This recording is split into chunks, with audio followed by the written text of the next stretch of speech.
তো আজকে যেটা পার্লামেন্টে হয়েছে এটা হলো তারেক রহমানের হাত ধরে বাংলাদেশে আবারই আওয়ামী লীগের কনস্টিটিউশনাল এবং লেজিটিমেট ওয়েতে পার্লামেন্টারি সেশনের মধ্য দিয়ে আওয়ামী লীগের পুনর্বাসনের সূচনা হয়েছে। কারণ ওনার মাথাটা উনি দিল্লির কাছে নত করেছেন, এই জন্য হলো আজকে এই অবস্থা হয়েছে।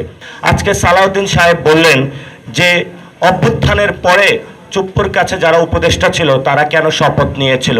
সেই সময় আমরা কিন্তু চাইনি, শুধু একমাত্র বিএনপির কারণে। আমি প্রত্যেকটা পলিটিক্যাল পার্টির দরজায় নক করেছিলাম।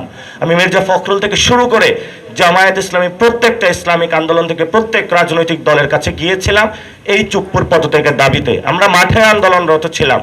তো আজকে একটা ইনফরমেশন দিব, যারা আওয়ামী লীগের স্পেন্সার আছে তাদেরকে ক্ষমতার মোহে তারা অন্ধ হয়ে তাদেরকে হলো তারা তাদের ঘাড়ে তুলে নিয়েছে। এই জন্য আমি বলি যে সংসদটা অদ্ভুত এক রকমের সংসদ হয়েছে।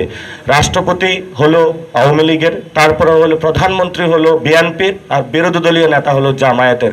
অর্থাৎ এই খিচুড়ির মধ্যে সবই কিছু রাখা হয়েছে। তো যেই খিচুড়ির মধ্যে আসলে আওয়ামী লীগ থাকবো, সেই খিচুড়ি আসলে বাংলাদেশের মানুষ খাবে না, এটা আমাদের স্পষ্ট বার্তা।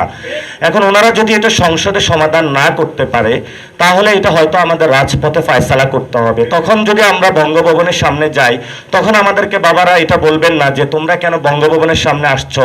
তখন আমাদের এই প্রটেস্টকে আপনারা মব বলে বা অন্য কোনো কিছু বলে আখ্যা দিবেন না।